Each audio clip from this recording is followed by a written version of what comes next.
Well, hey, everybody. Welcome back to the PipeCast, the intersection of people, technology, and insurance. I'm your host, Rich Grisham. Very excited today to be joined by, well, let's just say one of the more interesting folks that we at iPipeline have come across in our world, Mr. Bill Levinson, the managing partner of Levinson Associates. Mr. Levinson, welcome to the show. Thank you. I appreciate it, Rich. Happy to be here, joining everyone. So I say one of the more interesting folks. You and I first met at our Connections conference a couple of years ago, and I think we wound up having like a 45-minute conversation about all sorts of stuff. And I immediately said to you before we sort of went in different directions, we got to get you on the show because you have a lot of experience, a lot of great real-world stories, and a lot of things that can help people in this industry. So thank you for being on here. I'm excited to talk about a whole bunch of stuff. Yeah, no, me too, Rich. I know we've been trying to nail down a day for a while now, and so very excited to finally get this going here. Well, here we are. So let's just start at the top. I mentioned you're the managing partner of Levinson Associates, a leading provider of insurance in the country. But let's just talk a little bit about your background. What does it mean to be the managing partner of Levinson Associates? What are you doing today? What are you most focused on right now? Okay, so first, I'll take a step back and give everyone a 100-foot overview, if you will, of who we are, and then how I got involved in the industry from day one. So real quick, there's no secret. Today I'm just over 40 years old, and Kerry Levinson is my father and the original founder of Levinson and Associates, and he founded the company in 1972. Obviously before I was born, and I, like an average South Floridian kid, went to middle school, high school, and then college here locally. And I was very into racing motorcycles and cars, so I got involved in a car dealership and motorcycle dealership selling vehicles when I was basically in college and working at the same time. So I was about 18, 19 years old. Did that for a couple years, and my father said to me, Bill, the agency is growing. So at that time, we were based out of South Florida. The agency was called Kerry Levinson and Associates, and we had a few hundred agents that were mainly in the South to Central Florida part of the state. And then he also sold on a retail level as well. And back then, there wasn't really this brokerage world with, 40, 50 carriers. It was more, hey, you're a regional director for South Florida, and you represented, one or two companies. So totally different model back then. And he constantly said to me, hey, you need to get involved in my business. I want to show you the ropes. So I got my license, and I started selling on the side. So at that time, basically 2 part-time jobs, going to college. At 21, 22 years old, came on full-time onto Kerry Levinson and Associates platform, worked in the office, cold calling, selling, learning a little bit about the business every day. So that was just over 20 years ago. Long story short, I said to myself, Rich, why not? If we're doing this in South Florida and we have a couple hundred agents working with us, why don't we start to do this all over the state of Florida? Okay, if it's working here, why not stretch our legs a little bit and start to hit Central and Northern Florida? And we did. We bought Agent Lift like everyone else, started to market whatever products we had, and hit the phones nonstop and built our agent database. So at that time, we had about 1,000 agents all over Florida, and then the Internet started to come on heavily. We built a website. At the time, my dad said, you're out of your mind. We shouldn't spend this kind of money on a website for our agents. And I said, well, I think you're crazy. This is the future. So we built a website against his will. And we put a lot of money into technology at the time, and I scratched my head and said, you know what? We're doing this now in Florida. Why not go to California and Arizona in Texas, and for the most part, every state in the country. And we said, great, let's do it. We turned into a true brokerage shop, and we started to bring on, we had about 10 to 15 carriers at the time, focusing strictly on wholesale in the brokerage space, no more retail, because that kind of became a conflict of interest. And again, now this is about, let's say 10, 15 years ago, we started collecting agents' email addresses, thinking that's going to be the big play. And we started e-blasting and slowly just getting our message across every day, and, just being persistent and consistent and, non-stop, just dripping and calling and dripping and calling. And little by little, fast forward to today, 2018, and we have just under 15,000 agents in every city in the U.S. That's with amazing. 19 full-time employees. Yeah, thank you, Rich. I appreciate it. It's been a tough journey at times. Yeah. But very, very rewarding. I remember, sitting on a panel, at Applify and iPipeline meetings. This is before you acquired Applify. We would sit on panels and talk about e-applications and e-policy delivery, and everybody looked at us like we were crazy, and they said, "You guys, there's no way." The carriers were in the audience, and at that time saying to us, "We're crazy that an agent's never going to go online and fill out a client's application with them.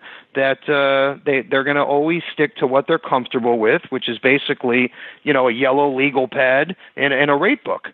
And so little by little, now you look at today, and agents call and say, "Hey, I want a contract with whatever carrier has an e-application and e-policy delivery." They don't even care about the carrier name anymore. So just it just proves our point, like, to show you how things have changed, and it's just a different world. So yeah, getting back to the original question here, you fast forward to today, and it's just a totally different world for us.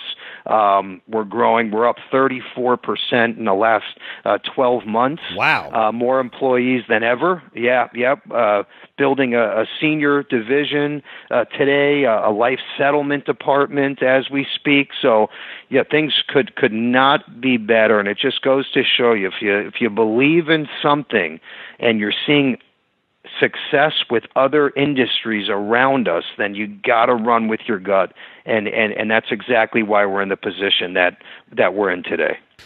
So many questions I have of that. So a couple things. Number one, congratulations. That's fantastic. One of the things that you said just struck me. I've been at iPipeline for 12 years now, and participated in the growth, and it is, the sort of the daily grind, and not grind in a bad way, right? Like just the grind in a good way is so important. It takes a very specific kind of a mindset to get small victories and work one particular relationship and work another particular relationship. It's like while you're doing it, you almost can't see what's happening, but then you take a step back and you look over the last 3, 4, 5 years, and you can see that all of those small things that you did, those conversations, those emails, those forums, those webinars, it like accumulates, but it's not usually this big bang. It's just over time, and it's amazing to hear that story from you. It takes a very specific mindset to do that daily grind, and it seems like you are. That's the mindset that you have, and that's one of the keys to your success. Is that a fair statement? Yes, absolutely right. You hit the nail on the head.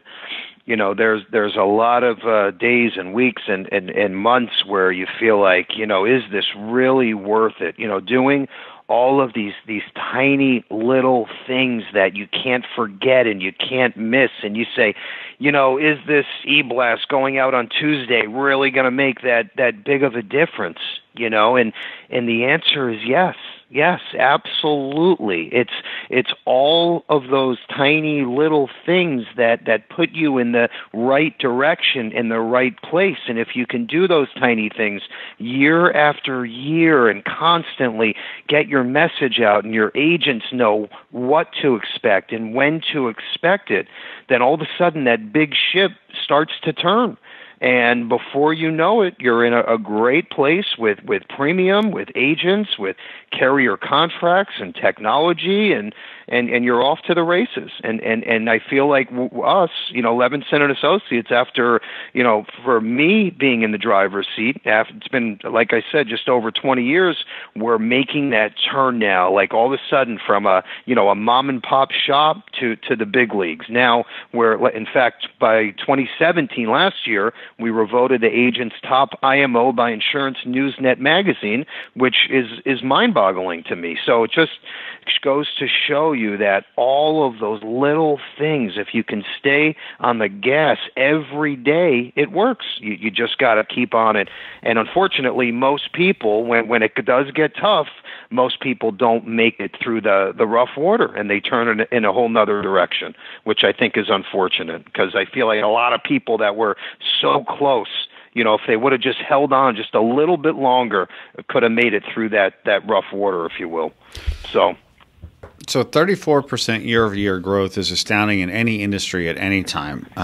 Obviously, with the economy, at least in many places, sort of roaring like it is right now as we speak in late September 2018, I would imagine that certainly is helping. But there's got to be other things in addition to just the overall macroeconomic growth that contributes to a 34% year-over-year growth. What are some of the things that you think are contributing to that?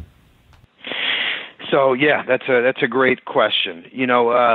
I tend to I have my blinders on. Here at our office in South Florida, I'm looking constantly at our organization, our agents, our marketing, our carriers, that we have direct contracts with. I try not to get too focused on what's going on outside of Levinson, and I think that helps a lot.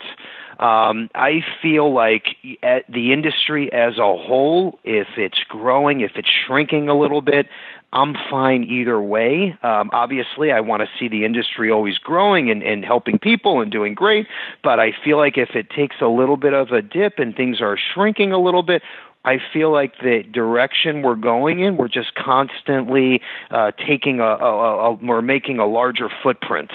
And the reasons why is I feel like there's a lot of IMOs and MGAs that have that old school mindset, and they say, if we can just give great service, a great contract, and always be around to get the phones, then we're going to do great. Okay, and yes, those three things are important, but these days you need more than that. You need a platform to help these agents get their foot in the door and create leads and have a lead program and technology where they can jump on board if it's a brand new green agent or a seasoned veteran agent that's been doing this for 30 years. They need some type of sales platform, and that's why we created the Agency Automator and Sell While You Sleep platform, and that has been a huge contributor to our growth over the years. It's so important. You have other IMOs and competitors around us scratching their heads saying, I love what they're doing, but I don't see how they have the override dollars to spend on all of these tools and technology and platforms and there's no secret to this. It's basically the way we look at it, and it's worked for us, thank God, because of our volume and our production, but we kind of look at it like the Costco approach. We feel that if we have the volume and we can make a little less override off each agent, but the pool is bigger, then that allows us to afford to put more dollars into this marketing and technology platform for our agents and GAs that are under us. But really the truth is our servicing and marketing platform is what separated us from everyone else. And I think that's a big reason why we are where we are today. And that's a big factor in that success and growth rate is the bottom line. You know, you mentioned something that I think is important and interesting, and that is you focus on what you got going on and sort of put the blinders on. Now, obviously, that's a bit of hyperbole because you always need to be aware of what's sort of happening around you. But on the other hand, the more that you sort of concern yourself with external factors you can't control, the more distracted you get, and perhaps you might miss the opportunities that you can control.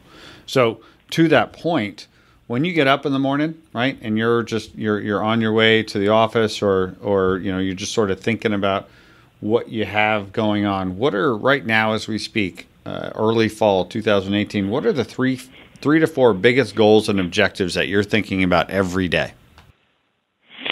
All right. So, well, first of all, in the car every day, I have my podcast channels on. So that's number one. In fact, it's funny. Me and Rich were just talking about me creating my own channel, which we're going to do in the next month.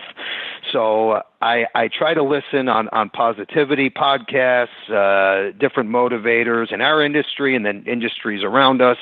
And I feel like, first of all, most important, I don't care if you're on the sales end, the wholesaling end, the tech side, you have to stay in that positive mindset every day. And if that's listening to podcasts or Tony Robbins CDs, or, it's a religious thing for you, meditation, yoga, whatever, you have to do that day in and day out, or else you're not going to be where you need to be as far as energy and in that positive mindset. Now, some of the challenges, goals, the challenges are obviously growing pains, which I look at like a great problem to have. We have more employees than ever. We have people we're interviewing today, as a matter of fact, and next week. We're constantly trying to innovate and come up with better systems and technology. In fact, iPipeline has been a big help for that part of the business for us. But that's a little bit of a challenge. We're building these two new divisions right now, the senior division that will focus on health insurance, MedSup, MedAdvantage. So we're building out that platform, and if we're going to have our name attached to it, it has to be done right, as you know.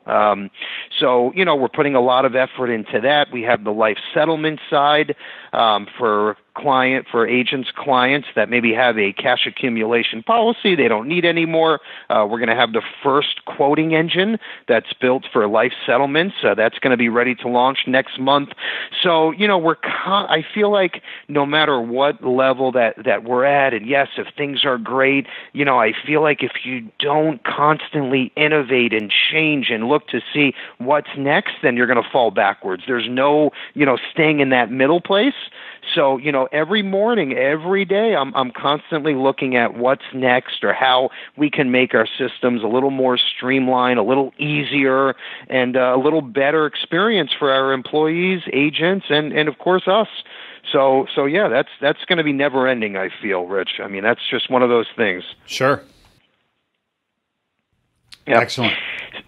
Yeah, yep. So I would say right now our goal right now, my personal goal, the company goal, is to build out these two new divisions, have great success, which I think we will. And it's funny because I feel like each division is going to kind of complement the other side.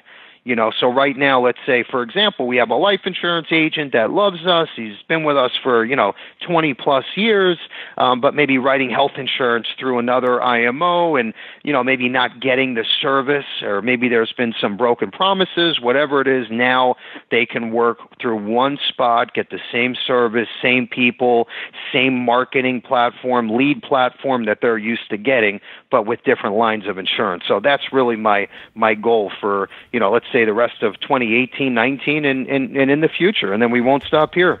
Excellent. So conversely, and maybe not conversely, but what are some of the biggest challenges that you're facing And how are you addressing those challenges? Because no matter how successful or difficult things may be, right, there's always challenges. So what are you looking at from that perspective? Yeah, so right now, and it's funny, as you know, we've both been doing this a long time. I'm seeing a lot of, let's say, GAs or MGAs out there that are marketing to agents with these, crazy commission levels or these, great lead programs, and the agent calls and they have to pay, let's say $500 or $1,000 to jump on board. And what's happening is a lot of those agents are falling for this shady marketing. And then they'll call us, let's say they were referred to us or they saw us on an agent form or whatever the case is. And they'll say, because we don't charge anything, for our platform. When an agent comes on board, it's completely free. And we feel that, once an agent gets contracted, which we pay for, that's a big enough commitment, that shows us, hey, here's our tools now, welcome, good luck kind of thing. So a challenge that I'm seeing now I've never seen before. It's always been known in our industry that if an agent wants to leave you for whatever reason, you give them a release. Okay, and we put that in writing. And, it's a rare occasion that an agent wants to leave us, but if they do for whatever reason, here's the release. And 9 out of 10 times they wind up coming back, okay, but we do release them. So what we're seeing now is we have some of these GAs out there, and I'm not going to mention any names, making these broken promises, and next thing you know, the agent figures out what they're really made of, and they're seeing the writing on the wall, and they say, guys, I want to come over to you now, and the agencies won't release them, so the agents are handcuffed to this upline, okay, usually for at least 6 months, which is it's putting a black eye on the industry. It's kind of like a used car salesperson approach to the life insurance world, and it's not good. It doesn't help anybody. That's been a challenge for us. Systems, technology has always been a challenge. We always want to make things bigger and better. We have our new Levinson mobile app now. It's a free download. We're trying to make that more streamlined and always better, a better experience for our agents. That's been, a little bit of a challenge, but we're getting through it. And then, I would say you're hearing a lot of this direct-to-consumer talk now.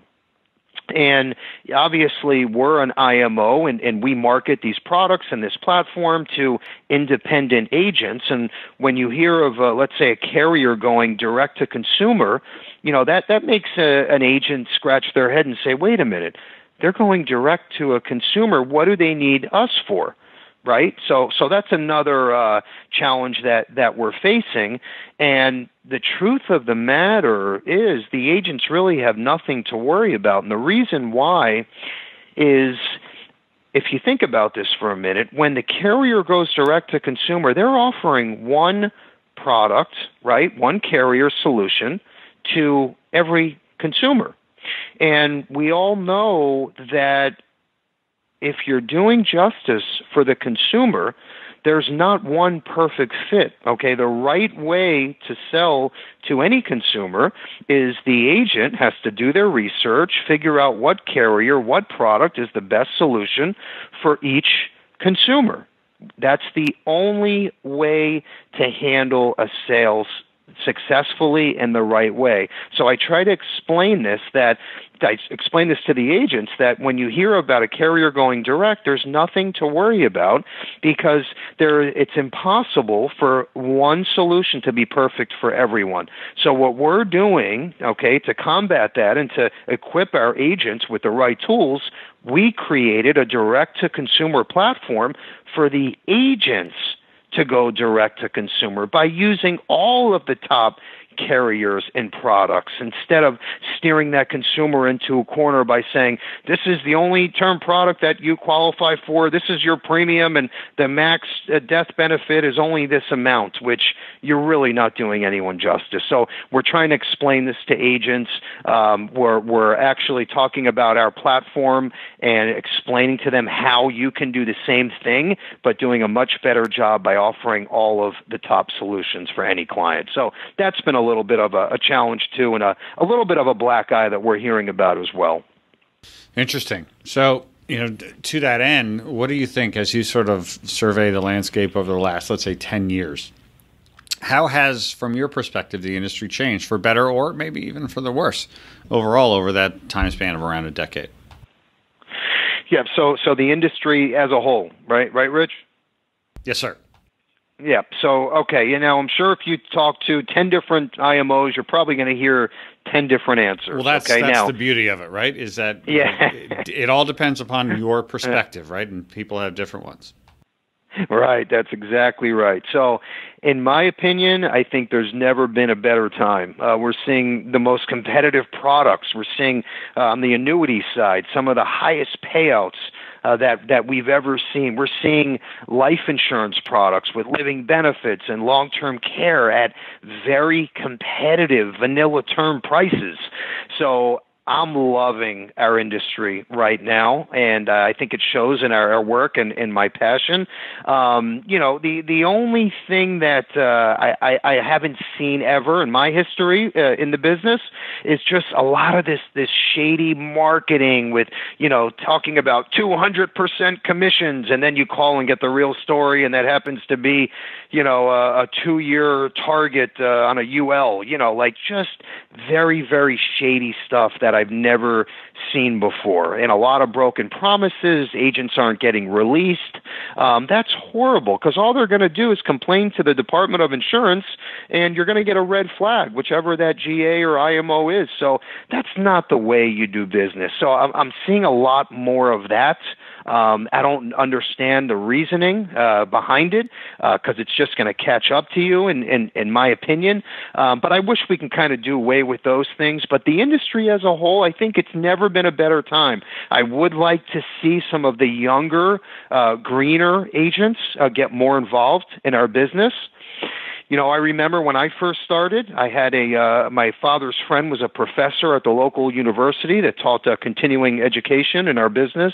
And he said to me, Bill, this is going to be the best kept secret or the worst nightmare ever. And it's all what you make of it. And I'll tell you, Rich, it's been the best kept secret. And I try to explain this through our weekly trainings, through the younger agents, that you got to just stay on it and we'll help you and you got to be patient. And so, I wish that we were seeing better numbers with the younger agents. And, that's why we're putting a lot of money and resources into these training platforms. But yeah, that's one of the things I'd like to see improve over the next few years. So other than that, that's pretty much it. I think we're in a great place. I still think this is the best secret right now in any industry. So it sounds like you might have answered this question, but maybe slightly, from a different angle. If you could sort of wave your magic wand, what would you like to see change or improve in the insurance industry? Yeah, so that's a good question. Change and improve. I'd love to see better technology from the carriers. I'd like to see the carriers working with the tech vendors like you guys better. Obviously, I feel that there's a lot of industries around us that are really maximizing technology and great tools and, coming up with ways to make the whole transaction easier and better for everyone. The whole experience seems more streamlined and better for all parties. So I'd like to see some more focus around technology. We've always been a little bit behind, and I'd like to see that improve. I feel like, we're out there. I was just in Dallas, at a home office this past week, and this is the first insurance company I've seen with, voice sign and text sign and finger sign using a smartphone or smart device. And so I feel like we're making traction, but it's just a slow course. And I'd like to see that improve and get a little better for everyone. And that's why I participate in all the meetings and panels. And in fact, I'll be speaking again at your iPipeline conference for 2019 as well about this same very thing. So I'm a big believer in that, and I'd like to see that change over the years. So to that end, what advice would you have for, and let's go a couple different directions. What advice would you have for carriers that are trying to sort of make a difference or improve their lot, especially when it comes to those whose products are sold mostly through independent agents? Yeah, so that's a great question, comment, all the above. So obviously everything starts at the carrier, and the carrier's challenge, and I get it. There's only so much money in the bucket, and they have to make sure that they allocate properly and make sure that all of the dollars are well spent. So we all know how that works, and we understand that. I feel that at the end of the day, at most carriers, there's a lot of layers involved, and sometimes the message doesn't get translated properly through the correct channel. I feel that some of the higher-ups need to really get out there and listen to the IMOs and the agents. And, if they're saying, hey, we want to operate on our the new iPhone XS and be able to run quotes and e-apps and drop tickets, and, that's the direction that the carriers need to go in. And, if they get out there and listen, which I feel like they try to do, but again, there's a lot of layers, a lot of challenges. I think that slowly we can all make these changes together. And at the end of the day, it's just about, helping the consumer and catering to the way that the end consumer wants to do business. So I feel that if we can all just listen and learn and then make the necessary changes, that we can all get there. Okay, but I feel like the tech side is huge. We look at the underserved millennials and younger generation, that if we cater to that group, I feel like all of us can move in the right direction and make a larger footprint. And at the end of the day, we can all be up 34%, and everyone will be a big believer in life insurance and annuities and supplemental products. And, it's a win-win-win. The second thing I'll add is, when we have these meetings and we speak on these panels, if it's NALBA or, at Connections or NAFA, LIMRA, whatever the case is, that, get out there and listen and kick the tires and, see what that front line wants and needs to be successful. And I think that again, that, slowly we can make these changes. And, I'm always willing to help and get on a plane and, pitch in and give my 2 cents, for the sake of the industry moving in the right direction. So, I think if we all constantly stay on that page, that we'll get there and we can grow this industry again.